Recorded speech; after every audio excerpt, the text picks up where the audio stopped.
In this session of this chapter sets, we are going to discuss the subsets, proper subsets and superset. To understand the concept of subset, we'll take an example. Suppose consider a circle. This bigger circle contains the integers 1, 2, 3. Now this bigger circle can be divided into several parts such that the smaller parts can contain these integers or cannot contain these integers. This one is the smaller part P, and this P does not contain any integer. But this smaller part of the circle is the part of the bigger circle. Now take this another smaller part Q. This smaller part of the circle contains the integer 1. That means all these smaller parts is contained in this bigger circle. Then we can say that all these smaller parts are the subset of this bigger circle. This is the same concept behind the subset of the set A. Suppose consider the set A which have the elements 1, 2, 3.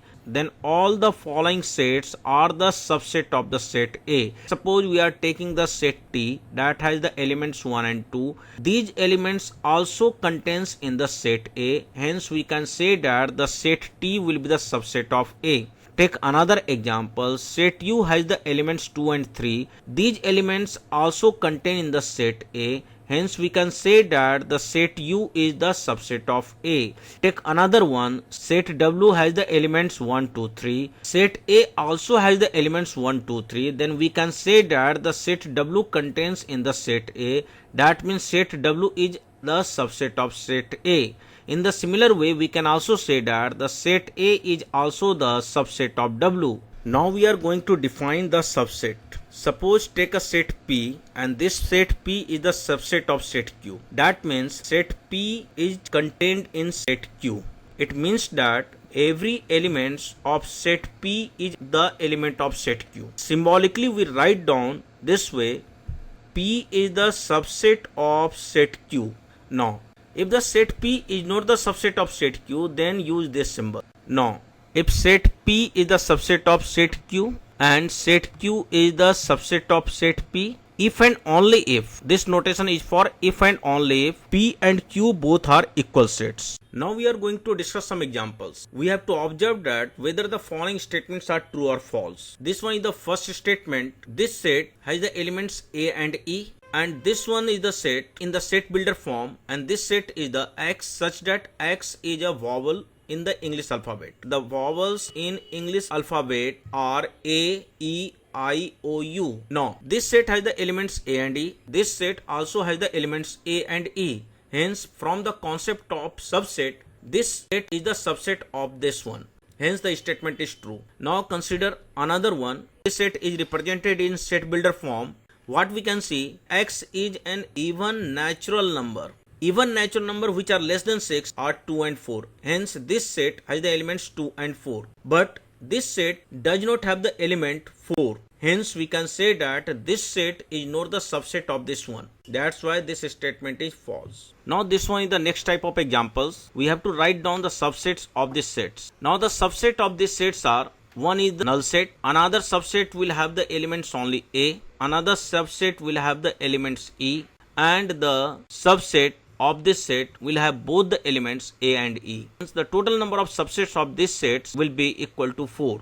Now this one is the second example. This one is the null set. The null set does not have any elements. Hence the subset of the null set will be the null set only. Now we are going to calculate the number of subsets of a set. Now consider a set P which have the total number of elements equals to P.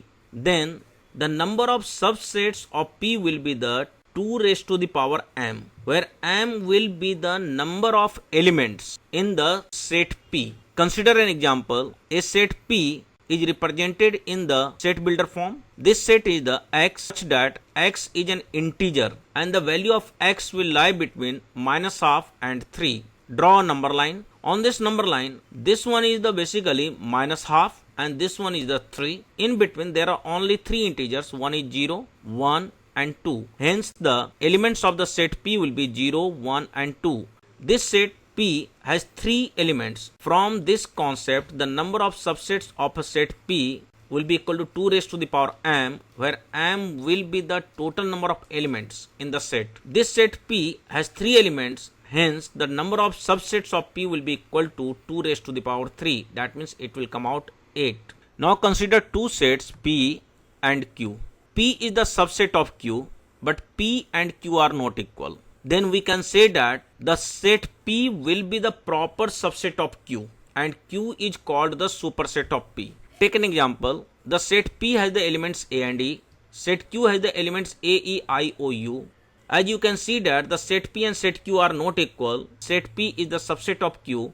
That's why we can say that the set P is the proper subset of Q, and Q is called the superset of P. In the next session, we will discuss about the power sets and universal sets.